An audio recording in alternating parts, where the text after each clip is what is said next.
तो नमस्कार, फिर से आपका स्वागत है। सुबह से आप वीकेबी न्यूज़ पर लोकसभा का महासंग्राम लाइव अपडेट देखते हैं। सुबह से रुझानों के पीछे हम पड़े हुए हैं। जिस तरह से सुबह हुई और जिस तरह से रुझान आए, लेकिन दोपहर होते होते कहीं ना कहीं ये चीज़ कुछ मझदार में फंसती हुई नजर आई। लेकिन शाम तक 291 मतलब एनडीए और उसके घटक दल को भारतीय जनता पार्टी और उसके घटक दल जो एनडीए से जो चुनाव लड़ रहे थे उनको 291 तक ये आंकड़ा अभी पहुंचा हुआ है। वही इंडिया आघाड़ी की अगर बात की जाएगी तो 234, मतलब अभी कुछ जगह की स्थिति क्लियर होना बाकी है। वो रात 9 या 10 बजे तक वो सारी चीज़ें क्लियर हो जाएगी, बाकी की चीज़ें। लेकिन जो जादुई आंकड़ा जो था 272 का, वो कहीं ना कहीं एनडीए भारतीय जनता पार्टी को नहीं मिलता हुआ दिखाई दे रहा है। और 239 पर भाजपा कहीं न कहीं अभी फिलहाल स्थिर है। देखा जाएगा तो ये चुनाव काफ़ी प्रतिष्ठा का माना जा रहा था, क्योंकि चुनावी हैट्रिक भारतीय जनता पार्टी ने तो कर ली है वो सारी चीज़ों को देखते हुए। लेकिन जो बहुमत का आंकड़ा जो बोला जा रहा था वो कहीं न कहीं लिया नहीं है। नागपुर लोकसभा की अगर बात की जाएगी तो नागपुर लोकसभा में केंद्रीय मंत्री नितिन गडकरी और भारतीय जनता पार्टी की साख दांव पर लगी थी, वो उन्होंने पार कर लिया। लेकिन जो बहुमत होना चाहिए था वो बहुमत नहीं मिल पाया। 1,37,000 के आसपास से वो यहाँ से चुनाव जीत रहे। वही विदर्भ की अगर बाकी अन्य सीटों की बात की जाएगी तो रामटेक लोकसभा की सीट भारतीय जनता पार्टी महायुति, और महायुति में भारतीय जनता पार्टी थी, शिवसेना के वहाँ के उम्मीदवार जो थे राजू पारवे, जो कि कांग्रेस से बगावत करते हुए थे, वो बुरी तरह से हार गए हैं। 74,000 के आसपास या कहीं उससे थोड़ा ज़्यादा भी बोल सकते कि उससे श्याम बर्वे ने ये जीत मान ली है। अमरावती लोकसभा की अगर बात की जाएगी तो अमरावती लोकसभा में नवनीत राणा, जो कि भारतीय जनता पार्टी का दामन थाम चुकी थी और भारतीय जनता पार्टी का पिछले बार अपक्ष करके सपोर्ट कर रही थी, लेकिन इस बार उन्होंने भारतीय जनता पार्टी ने उन पर दाव खेरा, वो हार जाती है और वहाँ से बड़वंत वानखेड़े की जीत होती है।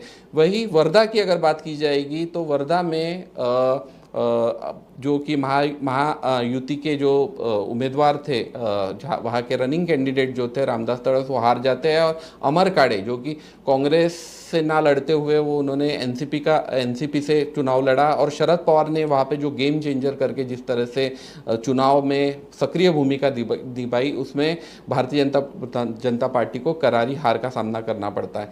वही चंद्रपुर की ओर अगर रुख करते हैं तो चंद्रपुर में प्रतिभा धानोरकर की जीत होती है और 1 लाख से ज़्यादा मतों से सुधीर मुनगंटीवार हार जाते हैं। इन तमाम चीज़ों को अगर देखा जाए और आकलन किया जाए तो कहीं ना कहीं भारतीय जनता पार्टी में थोड़ी बहुत निराशा है। और इसी का जवाब देने के लिए हमारे साथ इस वक्त है भारतीय जनता पार्टी की पूर्व नागपुर की महिला अध्यक्ष, जो कि किशोरी अपनी लड्डा मैडम, जो हमारे साथ इस वक्त मौजूद हैं। रात का समय हो चुका है लेकिन वो हमारे साथ बातचीत करने के लिए इस बार मैडम बहुत बहुत स्वागत है आपको। क्या कहेंगे, निराशा लगी है थोड़ी सी हाथ में या फिर जोश कायम है? इसको मैं निराशा तो नहीं कहूँगी, लेकिन आश्चर्य ज़रूर कहूँगी जी। जिस तरह से रिजल्ट आए हैं हमारी अपेक्षा के विपरीत है।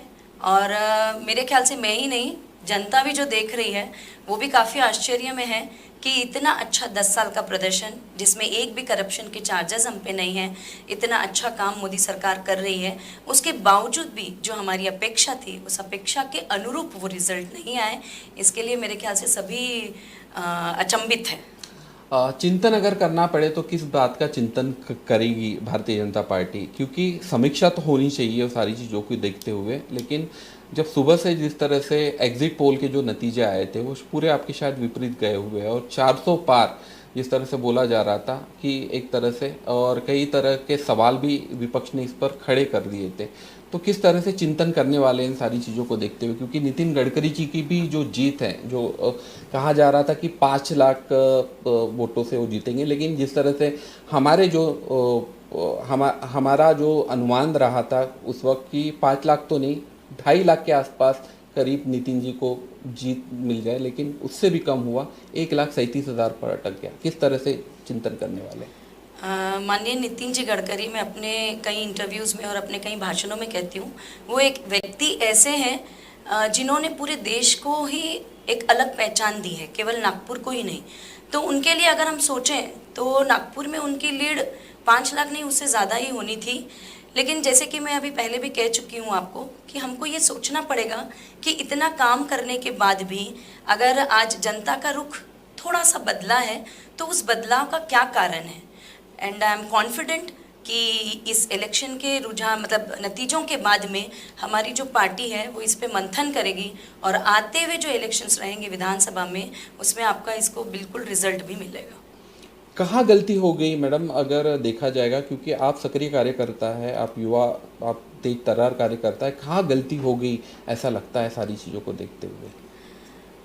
जैसे कि मैंने पहले भी लोगों कहा, को भापने में कुछ कमी होगी, मतलब यही मैं आपको बता रही हूँ कि इतना काम माननीय, अगर मैं नागपुर लोकसभा सीट की बात करूँ तो माननीय नितिन जी ने इतना काम किया है और इस बात के साक्षी पूरा देश है और सभी ये चीज़ मानते भी हैं।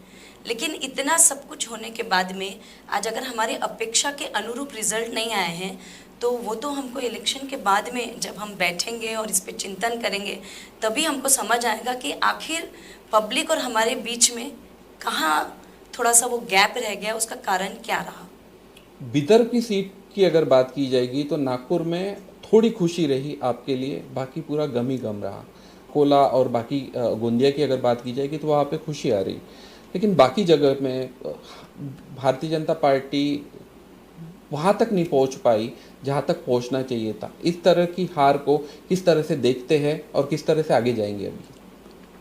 देखिए, अगर मैं प्रदेश लेवल की बात करूं तो प्रदेश लेवल के लिए संगठन के जो हमारे प्रदेश के पदाधिकारी हैं वो एकदम सटीक और सही आंसर दे सकते हैं। फिर भी मैं ऐसा सोचती हूं कि कोई तो फैक्टर है जो हमारी आंखों के सामने से चला गया, जिसको हम नहीं देख पाए, या ओझल हो गया। हाँ, कह सकते हैं। क्योंकि आज अगर हम 2014 या 19 का बात करें तो नेतृत्व माननीय देवेंद्र जी के हाथ में था और उस समय हम 40+ में सीट्स लेकर के आए थे। आज अगर हम देखें तो 20s के अराउंड हमारी सीट्स आई है, तो कहीं ना कहीं कुछ है। और हम कांग्रेस नहीं हैं कि हम जीते तो ईवीएम सही हैं और हारे तो ईवीएम खराब हैं। हम जीत को दोनों हाथ से खुले मन से लेते हैं, तो हार के लिए भी हम ये ज़रूर सोचेंगे कि कहाँ हमारी गलती हुई है और उस गलती को कैसे सुधारा जाए। नितिन जी का पूरा कैंपेन हमने देखा, पूरा कैंपेन हमने कवर भी किया, हालांकि विकास ठाकरे जी का भी कैंपेन हमने कवर किया। दोनों में काफ़ी अंतर था। यहाँ पर हज़ारों की भीड़ होती थी, सैकड़ों कार्यकर्ता 2 व्हीलर पर जाते थे नितिन जी के साथ में, स्वागत बहुत उत्साह से होता था। अब की मतलब ऐसा स्वागत हमने भूतों भविष्य किसी नेता का देखा नहीं। लेकिन जब नतीजे जब आए, हालांकि उसके पहले भी मैं आपको बताना चाहूँगा कि हमने विकास ठाकरे की भी रैली कवर की, उनकी सभाएं कवर की। इतने लोग तो नहीं हुआ करते थे, लेकिन जो वो प्रचार कर रहे थे तो दोनों में अगर कंपैरिजन किया तो ज़मीन और आसमान का फ़र्क था। फिर भी जो लेवल ऑफ लीड अगर बोला जाएगा वो काफ़ी कम इस पर रुकती है। कमियां तो थी लेकिन वो दिखाई नहीं दी, ऐसा लग रहा है आपको? हाँ, मैं इसके लिए एक ही चीज़ कहूँगी, कांग्रेस ऐसी पार्टी है जो 5 साल में सिर्फ 4.5 साल साइलेंट रहती है और पीछे के जो 5-6 महीने काम करती है, और वो जिस तरह से दुष्प्रचार और भ्रमित करती है लोगों को, तो मुझे लगता है कहीं ना कहीं जनता में सभी तो होशियार नहीं रहते ना, कहीं ना कोई उनके दुष्प्रचार में भी आता है। जैसे कि हमने देखा था कि इलेक्शन के टाइम पे उन्होंने उत्तर नागपुर में और बाकी जगह ऐसा दुष्प्रचार किया था कि संविधान बदल डालेंगे। अब वो चीज़ जब तक सामने आई तब तक हमको नहीं पता कि कितने लोगों ने उसको ग्रहण की थी। तो इस तरह का दुष्प्रचार करना ये कांग्रेस की पुरानी आदत है और हम फोकस करते हैं विकास पर, काम पर। हो सकता है कहीं ना कहीं हमने उनको कम्पीट करने के हिसाब से उनकी वो जो दुष्प्रचार है उसको थोड़ा सा लेटली कैच किया और जब तक क्लैरिफाई कर ले लिया। हमको पूरा भरोसा है और ये भरोसे का ही नतीजा है कि आज नितिन जी 1,37,000 वोटों से लीड किए हैं। यानी उन्होंने कितना भी दुष्प्रचार किया हो, लेकिन पब्लिक का प्यार आज भी मैं कहूँ तो विकास जी ठाकरे से ज़्यादा नितिन जी के पास है। पूर्व नागपुर से आप आती है, कितनी की लीड हुई होगी पूर्व नागपुर से? क्या सबसे ज़्यादा पूर्व नागपुर के ही जनता ने उन्हें प्रेम दिया, ऐसा कहेंगे आप? जी, पूर्व नागपुर की अध्यक्ष होने के नाते और माननीय हमारे आमदार कृष्णा जी खोपड़े, इनके नेतृत्व में मैं पूर्व नागपुर से जब तक कि मैं वहाँ थी, जहाँ पे काउंटिंग हो रही थी, वहाँ पर 70,000 के आसपास में लीड थी पूर्व नागपुर से। तो ये बहुत बड़ी लीड है अगर हम नागपुर से देखें तो, half of the lead I can say that. तो हमको बहुत खुशी है कि पूर्व नागपुर ने इतना प्यार नितिन जी के लिए दिया है। कहाँ गड़बड़ हुई है लगता है? मध्य नागपुर की बात ले लो, उत्तर नागपुर, तो उत्तर नागपुर में तो हमेशा माइनस ही रहते हैं सारी चीज़ों। कहाँ गड़बड़ हुई? दक्षिण पश्चिम में आपके देवेंद्र फडणवीस जी आते हैं, पश्चिम नागपुर में कांग्रेस के खुद आमदार है विकास ठाकरे जी। कहाँ गड़बड़ हुई है? दक्षिण में भी आपके आमदार हैं, कहाँ कमी पड़ गई है ऐसा लगता है? देखिए, आज नतीजे आए हैं जी, तो आंकलन करना, उस पे मंथन करना, तभी हमको पता चलेगा कि कहाँ चूक हुई है और क्या कारण है उसके। इतनी जल्दी किसी भी निष्कर्ष पे और नतीजे पे आना मेरे ख्याल से बहुत जल्दबाजी होगी। क्या नितिन जी से मिले आप अभी? नहीं, मैं अभी नहीं मिल पाई। मैं अभी वहाँ जहाँ काउंटिंग हो रही थी कलमना में, मैं भी वहीं थी, और वहाँ से सीधा हमारा जल्लोष था सतरंजीपुरा, और वहाँ से सीधा मैं यहीं आपको ज्वाइन करने आ गई। दिल से खुश है कि नितिन जी जीत गए हैं। 291 आपकी सीटें लगभग एनडीए की बन रही है, बहुमत आपके पास है एनडीए को, लेकिन भारतीय जनता पार्टी को स्पष्ट तौर पर पार्टी लेवल पर बहुमत नहीं मिल पाया। खुशी है या निराशा है सारी चीज़ें की सरकार बन रही है? नहीं, निराशा तो होनी ही नहीं चाहिए, क्योंकि अगर मैं आज आपको कांग्रेस की सिचुएशन बताऊं तो कोई बहुत बेटर नहीं हुई है। आज भी अगर आप इंडिविजुअली कांग्रेस को देखेंगे तो वो 100 सीटें भी नहीं जुटा पाई है जी, वो इंडी के भरोसे 233 लाई है, जी। और वो संविधान को 91 हाथ में के लेकर आसपास के जो भी कांग्रेस है कॉन्फ्रेंस कर रहे हैं। जी। आज अगर भाजपा को देखो तो पूरा देश का प्रेम अभी भी मेजोरिटी से देखे तो हमारे पास ही है। जी, आज हम अगर 290 के अराउंड भी है, 91 के अराउंड भी है, तो आज हम मेजोरिटी में 243 बीजेपी के आसपास। हाँ, बीजेपी की 243 है, बट एनडीए तो है ना हमारा। जी, तो हम अभी भी यूं देखें तो हमारे पास ही सरकार है। 272 आपको चाहिए, वो हमारे पास अभी है। किस तरह से देखते हैं 2024 के बाद में एनडीए की सरकार को? अगर देखा जाएगा, प्रधानमंत्री नरेंद्र मोदी फिर से प्रधानमंत्री बनने के लिए जा रहे हैं, आपके हिसाब से किस तरह से देखते हैं, और भारत के इस विस्तार को किस तरह से आप देखेंगे? माननीय पंत प्रधान हमारे मोदी जी के नेतृत्व में आज 10 साल में जो हमारी मोदी सरकार ने काम किया है, वो सच में कहूँ तो देश को बहुत स्पीड से आगे लेके गया है। और मैं आपको ये बहुत ही दृढ़ आश्वासन के साथ बता सकती हूँ कि आते हुए 5 साल में पूरे वर्ल्ड की बेस्ट इकोनॉमी बनेगी इंडिया, और मोदी जी के नेतृत्व में जन कल्याण की और कई योजनाएं आएगी, जिससे कि नीचे से नीचे तबके के इंसान को, व्यक्ति को उसका फायदा मिलेगा। भाजपा अपने अकेले के दम पर चुनाव जीत सकती थी, ऐसा कुछ लोगों का मानना है। कुछ सुबह से हमारे कई सारे अतिथि आके गए, वरिष्ठ पत्रकार आके गए, यहाँ पे तमाम राजनीतिक दल के लोग आके गए, लेकिन कुछ लोगों का मानना था कि भाजपा में इनकमिंग काफ़ी बढ़ गई, एनसीपी हो गया फिर, या फिर शिवसेना का साथ हो गया, तो उसके वजह से कहीं इनके पार्टी के भी अंदरूनी लोगों ने उसका साथ नहीं दिया। क्या आप इस बात से सहमत हैं? देखिए, मैं एक चीज़ कहूँगी, पार्टी, हमारी जो भारतीय जनता पार्टी है उसको हम परिवार के रूप में देखते हैं। अगर आप परिवार को बढ़ाना चाहते हैं तो आपको खुले मन से दोनों हाथ से सभी को स्वीकार करना पड़ेगा। अब हमने सदस्यों को, यानी जो भी पार्टी से हमको ज्वाइन करना चाहते हैं, हमारे आइडियोलॉजी को लेना चाहते हैं, अगर हमने उनको लिया तो मुझे नहीं लगता कि उसमें कुछ गलत हुआ। लेकिन हाँ, जैसे कि मैंने पहले भी कहा कि जनता का क्या मूड था और कहाँ जनता का मूड किस वजह से चेंज हुआ, ये वाकई में मंथन करने वाला विषय है, और इस पे बिल्कुल मंथन होगा, क्योंकि भारतीय जनता पार्टी संगठन और सबसे ज़्यादा महत्व जो देती है वो देश और जनता को देती है। महिलाओं की अगर बात की जाएगी तो महिलाओं को कितना तवज्जो देती है पार्टी? आप खुद पार्टी ज्वाइन कर चुकी है, आप एक महिला कार्यकर्ता के तौर पर, महिला सदस्य के तौर पर, एक अध्यक्ष के तौर पर पूर्व नागपुर में एक जिम्मेदारी का पद मिला हुआ है, तो पार्टी में महिलाओं का क्या स्थान है अगर देखा जाएगा तो? देखिए, 2014 से अगर हम महिलाओं का अगर सर्वे देखें, भारतीय जनता पार्टी को सपोर्टर्स, एज अ सपोर्टर्स, तो सबसे ज़्यादा जो वोटिंग होती है वो महिलाओं की है, यानी महिलाएं सबसे ज़्यादा सपोर्टर है बीजेपी की। जी, तो महिलाएं अगर आज सपोर्टर हैं तो कहीं ना कहीं महिलाओं को इसका फ़ायदा मिल रहा है। यानी मोदी जी के द्वारा जो कल्याणकारी योजनाएं लाई जा रही हैं, अगर हमने उनको लिया तो मुझे नहीं लगता कि उसमें कुछ गलत हुआ। लेकिन हाँ, जैसे कि मैंने पहले भी कहा कि भारतीय जनता पार्टी में इनकमिंग काफ़ी बढ़ गई, एनसीपी हो गया, महिलाओं के लिए, बेट के लिए, जैसे उज्ज्वला गैस योजना है, सुकन्या समृद्धि योजना है, शक्ति वंदन है, ऐसे कई कई सारे में महिलाओं को आगे रखती है भारतीय जनता पार्टी। चाहे वो पार्टी रहे चाहे देश रहे, वो उनको पता है कि अगर महिला सशक्त होगी तो देश सशक्त होगा। तो महिलाओं को वो चीज़ दिख रही है। क्या महिलाओं को उम्मीदवारी दी गई थी इन सारी चीज़ों को देखते हुए? जी जी, बिल्कुल महिलाओं को दी गई है। आपने पिछले लोकसभा का आपने फोटो भी देखा होगा कि लोकसभा में भारतीय जनता पार्टी में कितनी सारी महिलाओं को लोकसभा सांसद बनाया गया था, और उनकी निर्मला सीतारमण और के साथ में सबके साथ फोटो भी कैप्चर की गई थी। और आते हुए जो इलेक्शंस रहेंगे उसमें तो आप देखिए कि महिलाओं को रिजर्वेशन ही दे दिया है 33%। एक नामचीन नाम हार जाता है इस चुनाव में, स्मृति ईरानी। दुख की बात लगती है सारी चीज़ों को देखते हुए, क्योंकि केंद्रीय मंत्री रह चुकी है, प्रवक्ता के नाते, राष्ट्रीय प्रवक्ता के नाते उन्होंने काम किया है। ऐसी आवाज़ है जो कि भारतीय जनता पार्टी की आवाज़ के तौर पर बुलंद होती है, वह हार गई। देखिए, मैं फिर कहूँगी दुख नहीं, आश्चर्य। दुख से ज़्यादा आश्चर्य है। और हार जीत को भारतीय जनता पार्टी बहुत खुले मन से लेती है, क्योंकि अटल बिहारी वाजपेयी जैसे नेता कितने बार इलेक्शन हार चुके हैं, और उन्हीं की पार्टी आज ये तीसरा हैट्रिक है जब सरकार बनाने जा रही है।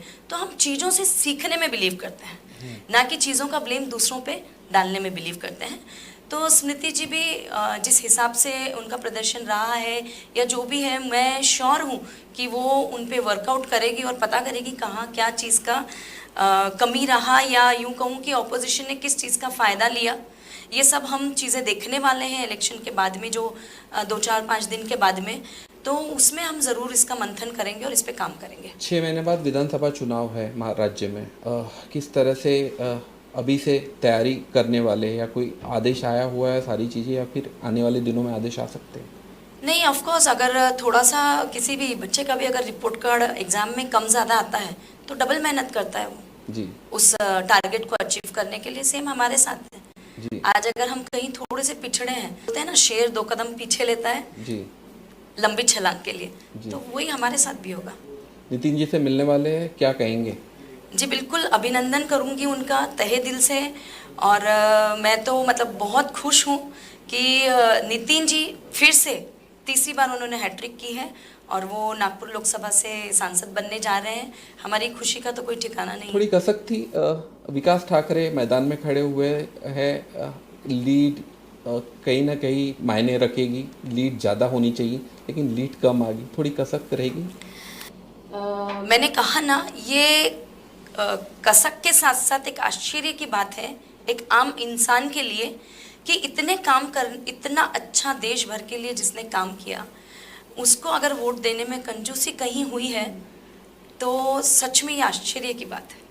पूर्व नागपुर के जितने भी लोग आपको देख रहे इस वक्त, क्या कहना चाहेंगे जिन्होंने नितिन जी को सपोर्ट किया, और आपकी महिला कार्यकारिणी जिनका योगदान रहा, उनको वहाँ से लीड दिलाने के लिए क्या कहेंगे? मैं माननीय हमारे आमदार कृष्णा जी खोपड़े, इनके माध्यम से, और मैं संतोष लड्ढा, पूर्व नागपुर की जनता को तहे दिल से धन्यवाद देती हूँ कि आपने इतना सारा प्यार माननीय नितिन जी गडकरी पे गडकरी जी को दिया। इसके लिए पूरा पूर्व नागपुर माननीय आमदार कृष्णा जी खोपड़े, मैं और भारतीय जनता पार्टी आपकी आभारी है।